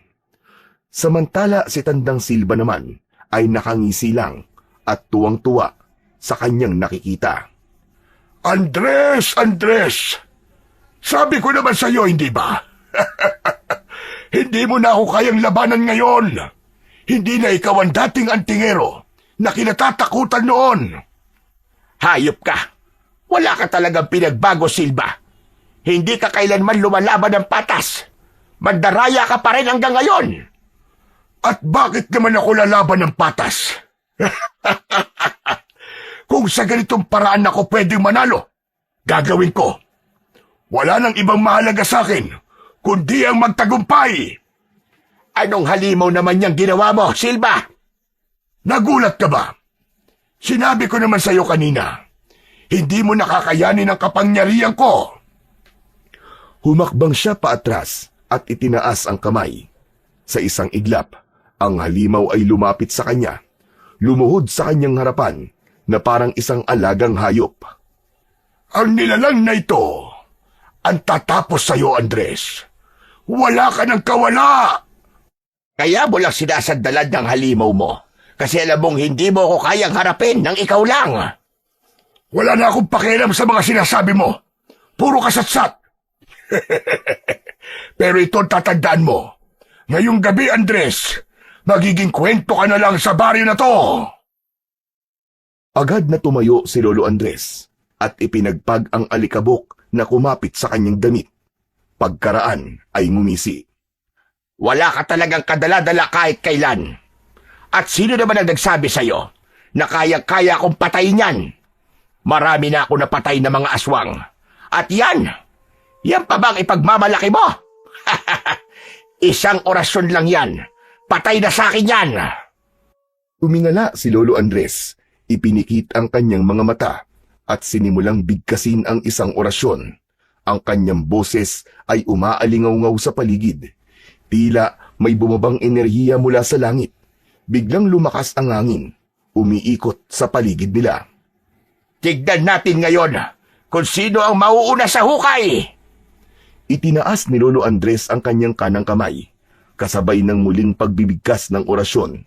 Ngunit di pa man niya natatapos ang orasyon, biglang sumugod ang aswang. Sumisirit ang laway mula sa bibig nito habang nakanganga. Mabilis ang kilos ng matanda. Umilag siya at mabilis na iwinasiwas ang kanyang itak. Tumama ito sa balikat ng halimaw, pero parang hindi man lang ito nasaktan. Sa halip, napangisi lang ito at inihampas ang napakalaking kamay. Tumama ito sa katawan ni Lolo Andres at tumilapon siya sa lupa. Agad na napatingin ang matanda sa hawak niyang itak. Nasira ang talim nito. Nagkaroon ng lamat. Dinuraan niya lang ang lupa at muling tumayo. Hawak ang kanyang itak. Tumingin siya kay Tandang Silva na noon ay nakangisi lang. Tila nag-e-enjoy sa kanyang paghihirap. Muli siyang umusal ng isang dasal, pero pinagtawanan lang siya ni Tandang Silva. Hindi ka pa ba nagtataka kung bakit hindi umi-epekto ang mga dasal mo? Huwag mo na sayangin ang hininga mo dahil wala yang silbi sa alaga ko. Nagtangis ang bagang ni Lolo Andres. Hindi siya makapaniwala. Anong ginawa mo, Silva? Anong klaseng halimaw yan? Natatakot ka na ba sa nilikha ko, Andres? Ito ang aking tungganon. Hindi siya tulad ng ibang aswang. Hindi siya nakakarinig. Hindi siya tinatablan ng kahit na anong orasyon. dahil hindi naman niya naririnig ang mga dasal mo. Hayop ka! Iba ito! Kailangan kong gumamit ng ibang paraan! Wala siyang oras para mag-isip ng matagal. Biglang kumilos ang dungganon. Isang mabilis na paggalaw na halos hindi niya nakita. Tumalon ito papunta sa kanya. Ang mahahabang kuko'y nakatutok na sa kanyang lalamunan. At sa isang iglap, napilitang gumulong si Lolo Andres sa lupa. Ngunit bahagyang nagasgasan ang kanyang braso sa matatalas na kuko ng halimaw. Ano, Andres? Ano? Handa ka na bang mamatay? Hindi sumagot si Lolo Andres. Dahan-dahan siyang umatras habang pilit na iniisip kung paano tatalunin ang isang aswang na hindi tinatablan ng dasal. Huwag kang masyadong pakampante! Bago mo ko mapatay, alamin mo muna kung kaya mo bang kalabanin ang susunod sa akin! Mabilis na lumapit si Tandang Silva at humawak sa balikat ni Lolo Andres. Napakalamig ng kamay ng matanda. Tila hinigop nito ang kanyang lakas. Naramdaman ng albularyo ang paghina ng kanyang katawan. Ramdam niyang tila kinukuha ng mangkukulam ang kanyang sigla at hininga. Pero hindi siya bumigay. Ang hawak niyang langis, agad niyang isinaboy sa mukha ng kalaban niyang matanda. At sa isang iglap, isang malakas na sigaw ang bumalot sa buong paligid. Biglang lumayo si Tandang Silva. Ang kanyang balat ay nagsimulang masunog. Ang aswang ay mabilis siyang kinagat sa balikat. Naramdaman niya ang matatalim nitong mga pangil na bumaon sa kanyang laman. Nanghina siya at napaluhod sa lupa. Ngunit bago pa siya tuluyang manghina, naramdaman niyang lumayo ang aswang at lumapit kay Tandang Silva na noon ay namimilipit pa rin sa sakit. Agad nitong inilipad ang matandang mangkukulam at habang nasa ere ito, narinig pa ni Lolo Andres ang malakas nitong sigaw. Babalik ako, Andres! Papatayin kita! Wawasakin ko kayong lahat! Sa isang iglap, naglaho si Tandang Silva sa dilim. Habol ang hininga. Tuluyang napahiga si Lolo Andres sa lupa. Ramdam niya ang hapdi ng sugat sa kanyang braso. Kailangan ko nang umuwi! Sa kabila ng sakit sa katawan at sa labis na panghihina, pinilit ng matanda na makatayo. Nanginginig ang kanyang katawan. Nanguha siya ng 2 piraso ng sanga at yun ang ginamit niyang tungkod. Marahan ang kanyang pagakbang pero determinado siyang makauwi. Ilang sandali ang lumipas. Sa wakas, narating na niya ang kanilang bahay. Mabilis siyang kumatok sa pinto. Gabriel! Gabriel na po! Pagbuksan mo ko! Maya-maya pa, bumukas ang pinto at bumungad ang apo niyang si Gabriel. Kita ang gulat at takot sa kanyang muka. Lolo Andres! Lolo Andres, ano nangyari sa inyo? Hingal na hingal si Lolo Andres. Tumutulo ang pawis niya at may sugat siya sa balikat. Hindi siya sigurado kung may oras pa siya. Pero sinimulan niyang magbilin sa apo niya. Hinawakan niya sa balikat si Gabriel. Si Silva! Si Silva, Gabriel! Lumikha siya ng isang halimaw. Isang aswang na dungganon. Lo, wag na muna kayo magsalita. Tama na yan. Gamutin na muna natin ang sugat niyo. Gabriel, Gabriel, makinig ka. Wala na tayong oras. Makinig kang mabuti sa sasabihin ko. Lo, anong wala ng oras? Ano ba nangyayari sa inyo? Si Silva, lumikha ng isang halimaw. Isang dungganon. Dungganon? Anong ibig mo sabihin, Lo? Ano ba yun? Mabilis ang paghinga ni Lolo Andres. Ramdam niya ang hapdi ng kanyang sugat, pero mas inaalala niya ang paparating na kapahamakan. Inalalayan ni Gabriel ang kanyang lolo at pinaupo. Hindi ordinaryong aswang ang nilikha niya. Wala itong pandinig. Kaya di tinatablan ng orasyon o ng mga sandatang inorasyonan. Hindi rin ito basta-basta tinatablan ng kapangyarihan ng mga mutya. Malakas ito. Mabilis. At walang awa. Lo, kung hindi tinatablan ng mutya at orasyon, paano natin lalabanan yon? Napalunok si Gabriel. Noon lang niya nakitang takot ang kanyang lolo at puno ng pag-aalala. Lo, sabihin niyo, ano pong gagawin natin? Paano natin matatalo yun? Makinig kang mabuti. Panahon na para ikaw ang magpatuloy sa tungkulin ng ating lahi. Hindi po. Ayoko, Lo. Hindi ko po alam kung paano. Wala po akong alam sa ganun. Teka, nasa na ba ang gamot? Ituro niyo na lang po sa akin kung paano po kita gagamutin. Nararamdaman ko, iyo. Unti-unti nang kumakalat ang lason sa katawan ko. Dulot ng kagat ng aswang na yon. Nangihina rin ako parang nauupos na kandila. Apo, malapit na akong mamatay. Napangiti si Lolo Andres kahit nangihina. Nanlaki ang mga mata ni Gabriel. Lo, huwag ka naman magsalita ng ganyan. Hindi kayo mamamatay. Dadalhin ko po kayo sa ospital. Hihingi po tayo ng tulong. Apo, sa palagay ko, wala nang lunas ang lasong ito. Napaluhod si Gabriel sa tabi ng kanyang lolo. Mahigpit na hinawakan ang kamay nito. Hanggang sa napaiyak na si Gabriel. Hindi, Lo. Hindi pwede. Hindi ko kaya mawala kayo, Lo. Kailangan ko kayo. Kailangan kayo ng taong bayan. Huminga ng malalim si Lolo Andres. Pilit na inipon ang natitirang lakas. Inabot niya ang muka ng apo at marahang pinisil ang pisngi nito. Hindi mo na ako kailangan. Ikaw na, Apo. Ikaw na. Ikaw na ang kailangan ng baryo natin. Iligtas mo ang lahat.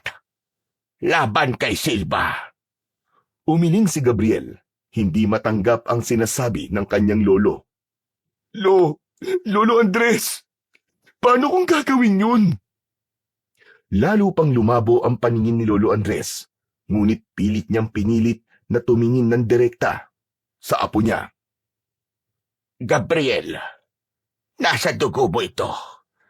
Nasa lahi natin. Hindi mo kailangan maging katulad ko. Kailangan mo lang maging handa. Buksan mo ang aklat. Basahin mo ang nilalaman. Hanapin mo ang sagot. At higit sa lahat, maniwala ka sa sarili mo. Natahimik si Gabriel. Sa labas naman, patuloy ang pag-alulong ng mga aso. Dahan-dahang bumitaw si Lolo Andres sa kamay ng kanyang apo at ipinikit na ang kanyang mga mata. Lo! Lolo, wag niyo akong iwan! Lolo! Ilang beses na sinubukang gisingin ni Gabriel ang matanda, pero huli na. Tumigil na ito sa kanyang paghinga. Napaluhod sa sahig ang binata. Hawak ang kamay ng kanyang lolo. Parang biglang huminto ang mundo niya. Ang kaninang alulong ng mga aso, biglang nawala. Para siyang nabingi. Dahan-dahang bumagsak ang kanyang noo sa dibdib ng kanyang lolo, habang nanginginig ang kanyang katawan dahil sa labis na pag-iyak. Lolo, wag naman po. Wag niyo po akong iwan! Lolo! Para siyang bata ulit, na biglang hinahanap ang init ng yakap ng kanyang lolo. Yung pang-aasar sa kanya ng matanda, at ang palad nitong palaging pumipisil sa kanyang balikat kapag kailangan niya ng mga payo at gabay. Ngunit sa pagkakataong yon, hindi na gumagalaw ang kanyang lolo. Hindi na rin ito tumugon. Huminga siya ng malalim. Pilit na nilalabanan ang bigat at kirot sa kanyang dibdib. Isang matagal na katahimikan ang bumalot sa sala. Hanggang sa maramdaman niyang may malamig na dampi ng hangin sa kanyang batok. Isang pamilyar na pakiramdam. Parang nung bata pa siya, kapag pinapalakas siya ng kanyang lolo sa tuwing naduduwag siya. Muli niyang tinignan ang muka ng matanda. Kahit wala ng buhay, naroon pa rin ang bahagyang ngiti nito sa labi. Huminga siya ng malalim. Pilit na inaalis ang takot at panghihina sa kanyang katawan. Ito na yun. Wala na siyang ibang pagpipilian. Dahan-dahan niyang binitiwan ang kamay ng kanyang lolo. Tumayo siya at pinahid ang kanyang luha. Ipinikit niya ang kanyang mga mata. Pilit na inaalala ang bawat salitang sinabi ng matanda bago ito pumanaw. Ang aklat. Hindi ko kayo bibiguin, lolo. Lalaban ako sa abot ng aking makakaya. Ipinapangako ko yan sa harap ng inyong bangkay. Kinabukasan, mabilis na kumalat ang balita tungkol sa pagkamatay ng nag-iisang albularyo sa kanilang baryo. Sa bawat sulok ay naging usap-usapan ito. Sa bukid, sa harap ng mga tindahan, at maski sa loob ng simbahan. Wala na ang natatangi nilang inaasahang magtatanggol sa kanila. Laban sa kadiliman. Agad na napuno ng mga tao ang bakuran at bahay nila Gabriel. Marami ang nakiramay. Maraming nagdala ng kandila at mga bulaklak. Pinag-usapan nila ang kanilang takot at kawalang pag-asa. Lalo na nang malaman nilang pinatay ng aswang ang matanda. Naisip nila na wala na talaga silang kalaban-laban.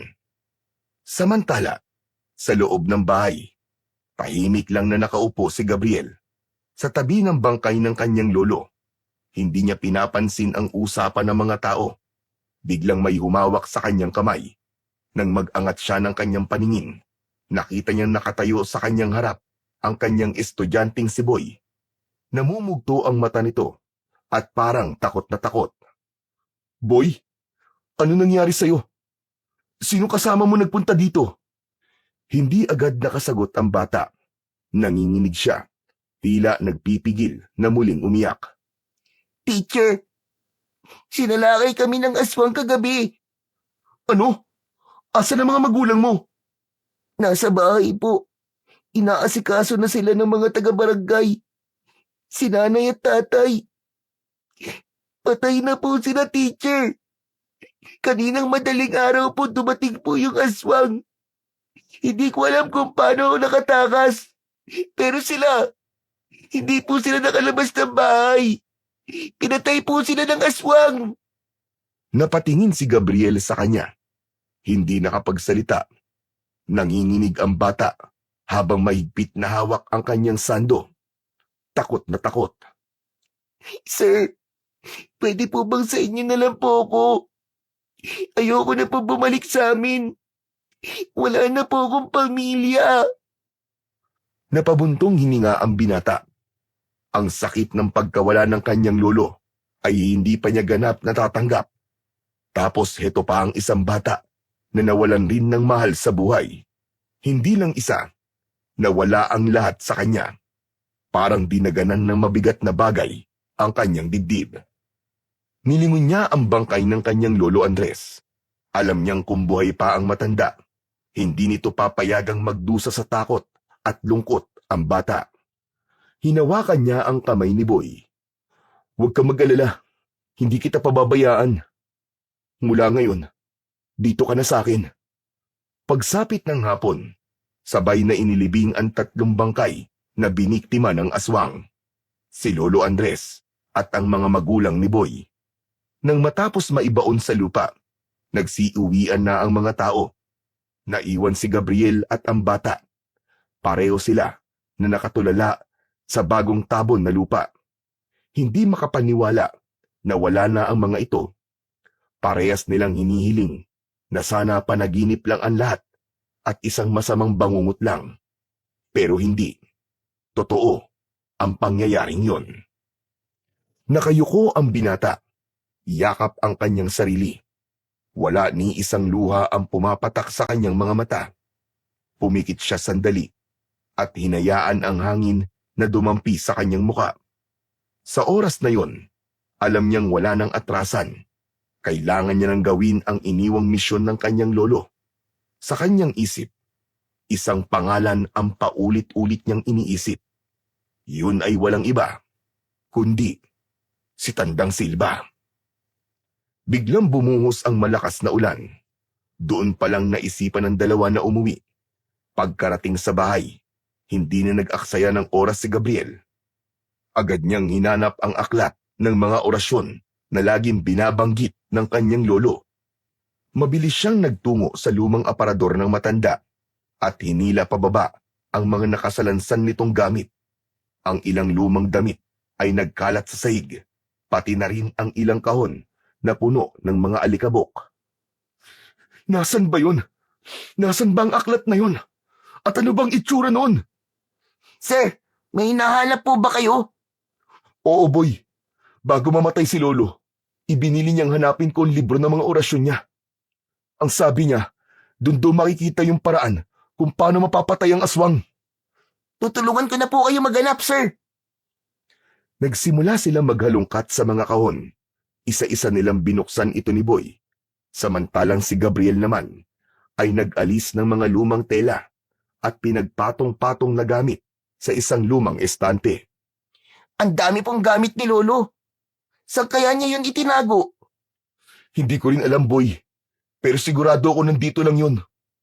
Nagpatuloy sila sa paghahanap at ilang saglit pa, napansin ni Gabriel ang isang maliit na kahon na nakasiksik sa ilalim ng lumang aparador. May kakaibang ukit ito sa kahoy at may tila lumang kandado na nakakabit. Boy, ilawan mo nga ito. Agad namang inilawan ni Boy gamit ang kanyang flashlight. Nang mailawan, doon nila mas nakita ang mga kakaibang marka ng kahon. May mga nakaukit na makalumang simbolo. Meron din itong isang bato sa gitna. Kunin mo, Boy, at buksan natin. Sir, sigurado ka bang safe yan? Baka naman may sumpayan. Walang masamang gamit ang lolo ko, Boy. Wala kang dapat na ikatakot. Mas nakakatakot pa nga yung aswang na pumapatay sa mga tao. Opo, tama po kayo. Dahan-dahang hinugot ni Boy ito sa ilalim, pero bigla rin niyang binitiwan. Oh, ba't mo binitiwan? Sir, may kuryente. Saka parang may gumalaw. Ano ka ba? Huwag ka matakot. Sige na nga, ako na nga kukuha. Natawa si Gabriel nang makita ang pagtataka sa muka ng kasamang bata. Naalala din kasi niya yung oras na nakuryente ang lolo niya nung tinangka nitong kunin ang mutya mula sa puno. Naisip niyang baka tulad ng mutya ang libro ay namimili din ng taong dapat na magmay-ari nito. Nakuha niya ang kahon nang walang kahirap-hirap. Dahan-dahan niya itong binuksan.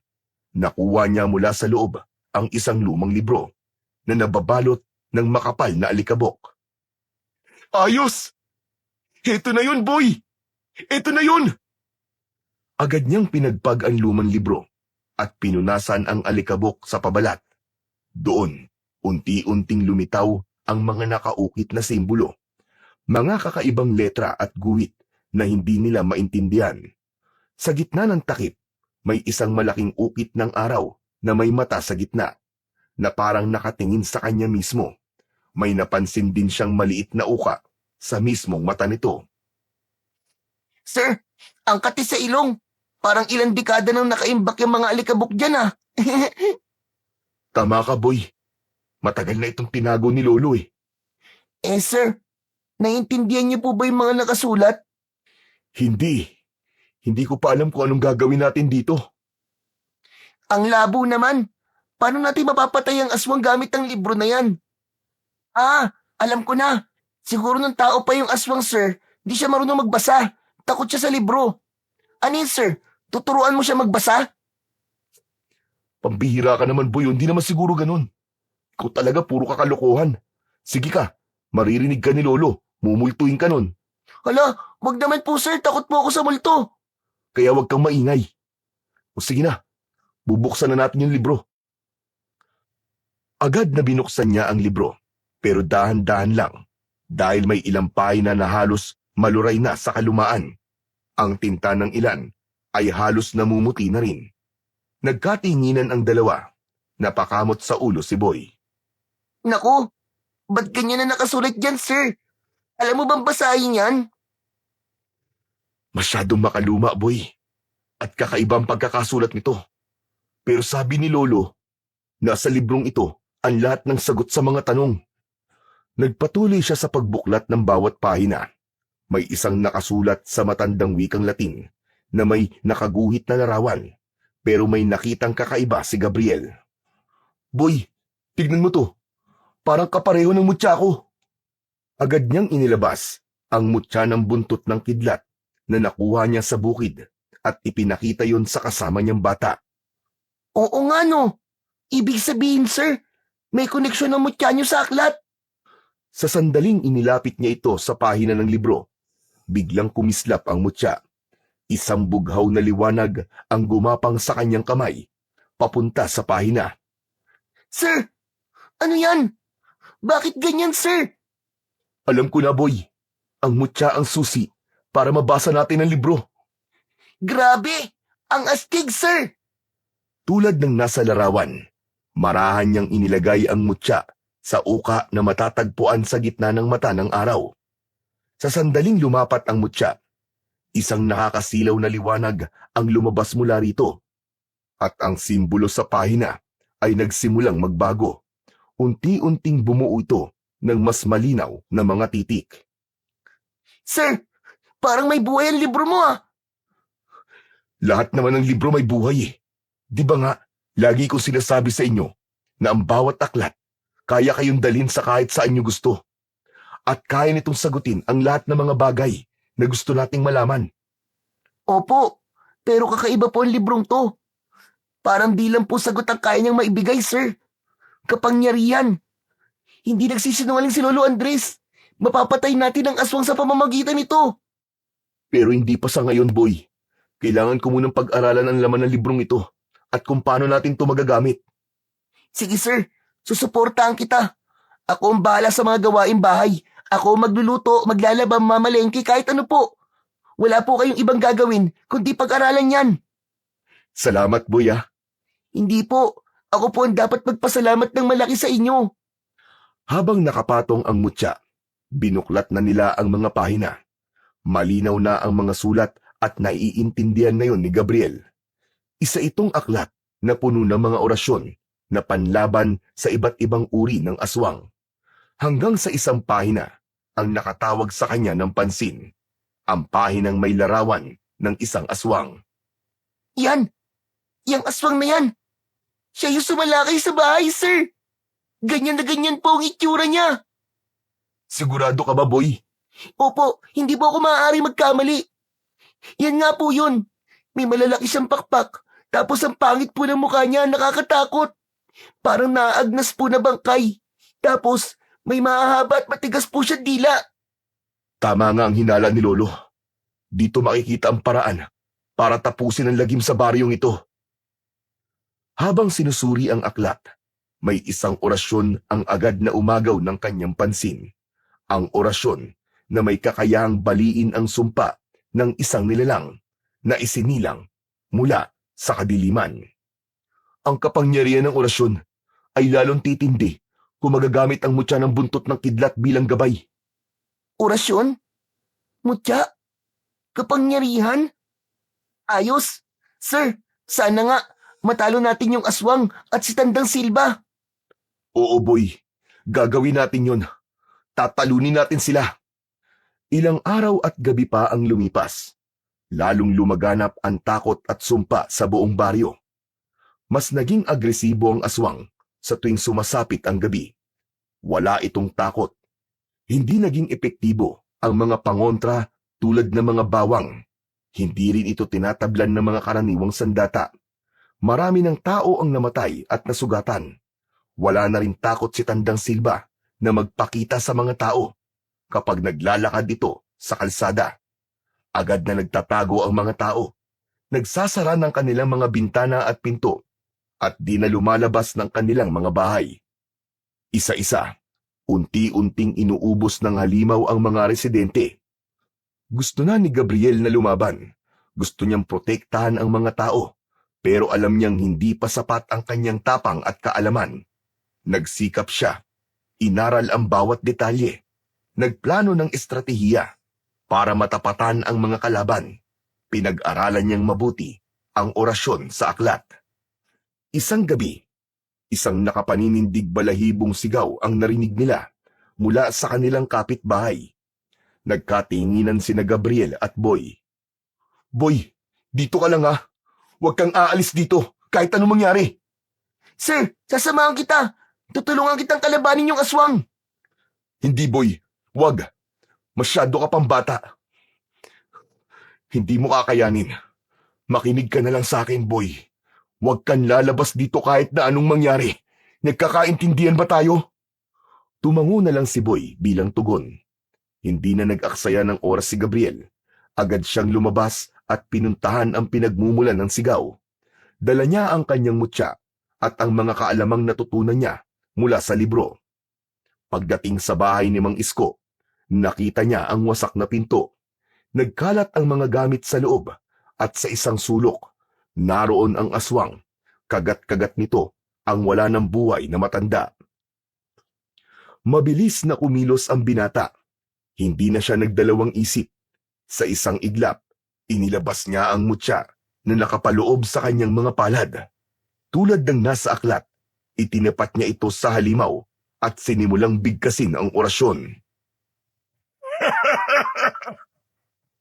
Akala mo ba, bata? Madadala mo yan sa dasal? Napalingon si Gabriel sa kanyang likuran. Pumasok sa pinto si Tandang Silva. Ikaw yung apo ni Andres. Sayang lang ang dugon dumadaloy sa'yo. Walang bisa ang dasal sa isang aswang na hindi nakakarinig. Alam ko, Tandang Silva, pero yung aswang mo, bingi lang, pero hindi bulag. Itinaas niya ang kamay at ginamit ang sign language para sa salitang nakasaad sa aklat. Hindi ito basta-bastang orasyon. Ito'y isang sinaunang paraan ng pagpapasa ng kapangyarihan gamit ang kilos at galaw ng katawan. Anong kalokohan ito? Anong ginagawa mo? Hindi makapaniwala ang matanda sa kanyang nakita. Sa bawat galaw ng kamay ni Gabriel, hindi lang mga letra ang nabuo. May isang nakakasilaw na guhit ng liwanag din ang unti-unting nagkaroon ng hugis sa hangin.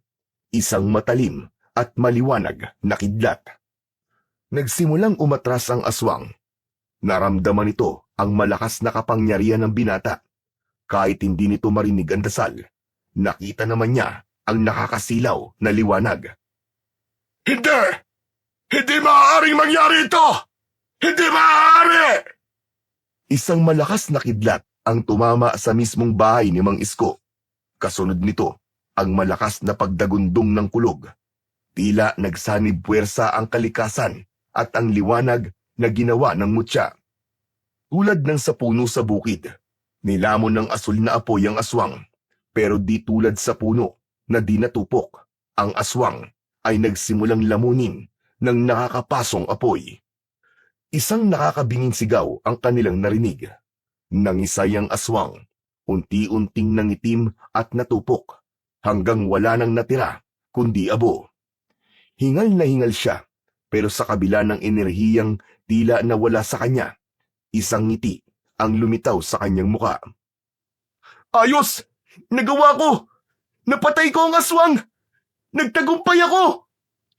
Sir! Sir, ang galing mo! Ang galing-galing mo talaga! Idol talaga kita, sir! Hala! Boy! Bakit ka nandito? Pero bago pa man makasagot ang bata, isang matigas at magaspang na kamay ang humawak sa kanyang balikat. Akala mo, panalo ka na? Sige, isang maling kilos mo. Papatayin ko ang batang ito! Sir! Sir, tulungan mo ako! Bitiwan mo siya, Tandang Silva! Labanan mo ako ng patas! Huwag kang duwag! Ano sinasabi mong patas? Sa mga katulad ko, walang patas-patas. Isa lang ang importante, ang manalo. Ngayon pumili ka. Isuko mo sarili mong buhay o mamamatay ang batang ito. Natigilan si Gabriel. Hindi niya maisip kung ano ang susunod niyang gagawin. Alam niyang hindi siya pwedeng magpadalos-dalos. Hindi niya hahayaang mapahamak ang batang si Boy. Pero bigla siyang natigilan nang mapansing sumisenyas ang kanyang estudyante. Napatingin siya sa kamay nito. May hawak itong maliit na bote na may lamang langis. Napakunot ang noo niya. Nakilala niya yon. ang bote na huling hawak ng kanyang lolo Andres bago ito namatay. Biglang naging magalaw ang mga mata ng binata. Ano, Gabriel? Handa ka na ba sumuko? Tama ka. Wala nga akong laban sa'yo. Mabuti naman at alam mo. Boy! Ngayon na! Sa isang iglap, kumilos si Boy ng mabilis. Sinamantala nito ang pagiging kampante ng mangkukulam. Ibinuhos nito ang laman ng bote sa paa ng matanda. Ano to? Aray! Aray ko na mapasto ako! Bago pa ito makagalaw, mabilis na nakaalis si Boy mula sa pagkakahawak ni Tandang Silva na noon ay iniinda na ang init at tila pagkapaso ng kanyang mga paa. Ang natitirang likido naman sa bote, agad niyang iwinisik sa muka ng matanda. Hindi ito maaari! Hindi ako matatalo ng isang bata! Sinamantala yon ni Gabriel. Mabilis niyang kinuha ang nakitang itak sa sulok ng bahay ni Mang Isko. Sinugatan niya ang sarili gamit ito at bumulong siya ng isang orasyon. Gamit ito, buong lakas niyang sinaksak ang matanda sa kanyang puso. Nanginig ang buong katawan ng mangkukulam at sumuka na rin ito ng dugo. Tapos na ang kasamaan mo, Tandang Silva! Hindi. Totoo nga ang sinabi ni Andres. Hindi ko kayang labanan ang papalit sa kanya. Umalulong ang mga aso, kasabay ng pagkamatay ng kinatatakutang mangkukulam sa baryo. Sir! Sir, tapos na ba? Patay na ba siya? Oo, Boy. Tapos na. Nagtagumpay tayo. Patay na ang pesteng mangkukulam. Kinabukasan, sa muling pagsikat ng araw sa baryo, natagpuan ng mga tao ang bangkay ni Tandang Silva sa bahay ni Mang Isko. Wala na ang mangkukulam na inakala nilang siya rin ang aswang na gumagala at pumapatay sa kanilang lugar. Masaya silang namatay na ang kinatatakutan nilang matanda. Samantala, sa bahay naman ni Gabriel, tinititigan ni Boy ang aklat ng mga orasyon. Sir, ano na bang gagawin natin dito sa libro? Itatago natin, Boy, dahil baka dumating ang araw. Baka kailanganin natin ulit. Napangiti si Boy at ganun din si Gabriel. Sa wakas, matatahimik na ang kanilang baryo. Ngunit higit pa sa tagumpay nilang ito, ang pinakamahalagang bagay na kanilang nagawa ay ang pagkamit ng hustisya para sa mga mahal nila sa buhay. At isang pangako ang sinabi ni Gabriel bago nito itinago ang libro. Ngayong alam na niya ang sikreto ng libro, handa na siyang lumaban anumang oras na dumating ang mga kampon ng kadiliman. Ipinagpatuloy niya ang nasimulan ng kanyang lolo bilang isang mahusay na albularyo at manunugis ng aswang. Yun ang gusto ng kanyang lolo para sa kanya. Pero habang wala pa ang mga alagad ng kasamaan, ay pinagpapatuloy niya ang kanyang pagtuturo bilang isang guro. Sa kabila nito, palagi siyang alerto, nakabantay kung sakaling may mga mata na nakabantay at naghihintay ng tamang pagkakataon na umatake at magasik ng lagim sa kanilang baryo. Nangako siya sa kanyang sarili at sa pangalan ng kanyang lolo na habang siya ay nabubuhay, ipagtatanggol niya ang buong baryo sa abot ng kanyang makakaya, sa tulong ng mutya ng buntot ng kidlat at sa gabay ng mahiwagang aklat ng kanyang